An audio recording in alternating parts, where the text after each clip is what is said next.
Imagine a ruler so incredibly wealthy that historians simply refuse to put a definitive number on his vast fortune. A king whose profound generosity literally crashed an entire economy.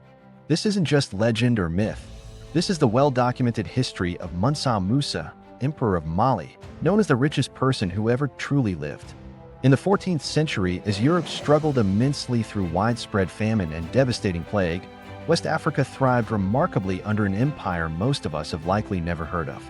The Mali Empire controlled significantly more wealth than any European kingdom could possibly imagine, its vast influence stretching across a territory larger than all of Western Europe. The pivotal year was 1324, when Mansa Musa, a powerful emperor, solemnly decided to embark upon his historic pilgrimage journey to the holy city of Mecca. This would be no simple journey. The emperor assembled an immense caravan of 60,000 people, including soldiers, servants, scholars, and merchants, all preparing for the trek. Every single person within that vast caravan wore luxurious silk garments and carried an impressive 4 pounds of gold, showcasing immense wealth to all observers. Mansa Musa himself rode majestically, surrounded by hundreds, each bearing a staff of pure gold, while 80 camels alone carried hundreds of pounds of precious gold dust. When this golden procession finally reached the bustling city of Cairo, something truly unprecedented occurred as Mansa Musa began to distribute gold generously. He distributed gold with such unparalleled generosity that he literally flooded the Egyptian market. Consequently, gold, the foundation of all medieval currency, suddenly became less valuable. The gold market in Cairo tragically crashed by a shocking 20% almost overnight, and Egypt's entire economy did not recover fully for a decade. Think about that. One man's incredible generosity during a single brief visit was powerful enough to completely destabilize an entire nation's economy for 10 years. But where exactly did this truly astronomical, unimaginable wealth ultimately come from? The profound answer lies deep within the heart of West Africa itself. The Mali Empire controlled something far more valuable than armies or mere land. It dominated the crucial trade routes connecting the entire medieval world to West African gold and salt. At its absolute peak, the Mali Empire stretched across vast territories that today encompass modern-day Mali, Senegal, Gambia, Guinea, Niger, Nigeria, and Mauritania. This was truly more than just a kingdom. It was a commercial superpower regulating the crucial flow of the two most essential commodities of the entire medieval world. Gold flowed north from the empire's rich mines into both Europe and the Islamic world, funding numerous kingdoms and powerful caliphates across 3 continents. Meanwhile, salt, essential for preserving food and sustaining life in hot climates, traveled south from Saharan mines through Mali's carefully controlled networks. Mali's astute merchants grew wealthy not merely through conquest, but through sophisticated systems of fair taxation, crucial safe passage guarantees, and strict commercial law. Caravans could travel safely for thousands of miles through Malian territory, knowing their valuable goods would be protected and their important contracts honored, creating unprecedented prosperity. But Mansa Musa understood something profoundly crucial. Wealth alone, without the powerful foundation of knowledge, ultimately creates nothing truly lasting for a society. During his journey to Mecca, he encountered the magnificent centers of Islamic learning, including Baghdad, Cairo, and Damascus, deciding to bring this tradition home.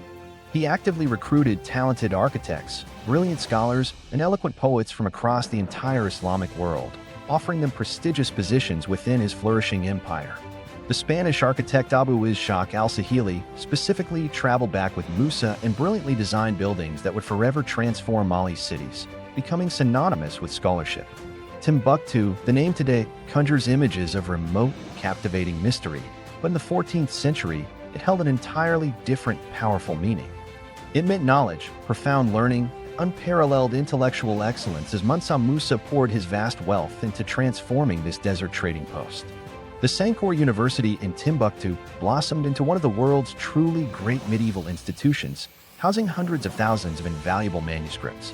These manuscripts covered mathematics, astronomy, medicine, law, and theology.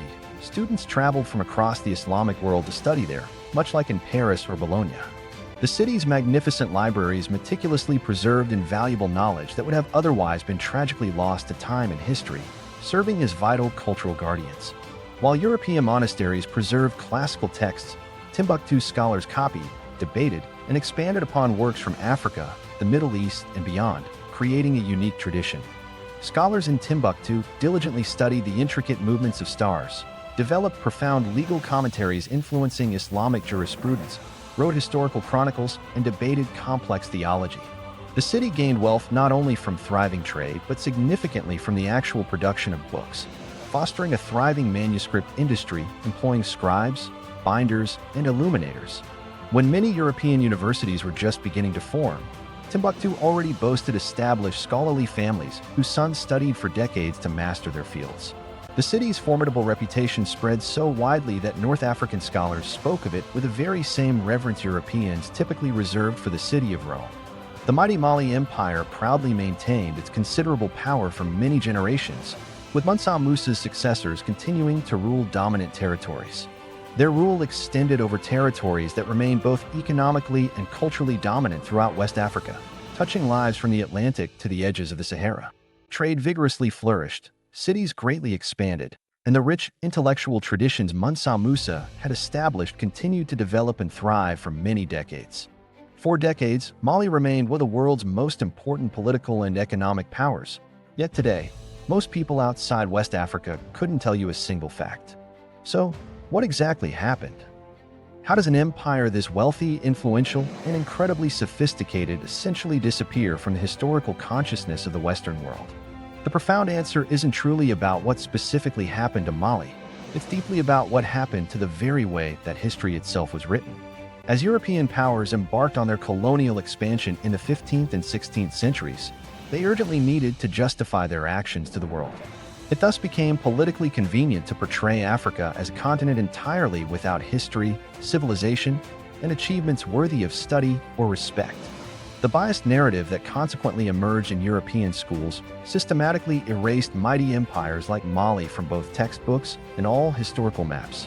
When European traders arrived on West African coasts, they encountered sophisticated kingdoms and complex commercial networks. Yet these encounters were reframed or simply ignored. The Mali Empire itself eventually declined, as all great empires ultimately do, facing internal conflicts and challenging succession disputes among its rulers. The rise of powerful rival powers like Songhai gradually reduced Mali's once vast territory and considerable influence, eventually fragmenting it into many smaller kingdoms. But empires truly fall all the time. Rome fell, the Byzantine Empire fell, and the Mongol Empire fragmented, yet we still teach their histories in great detail.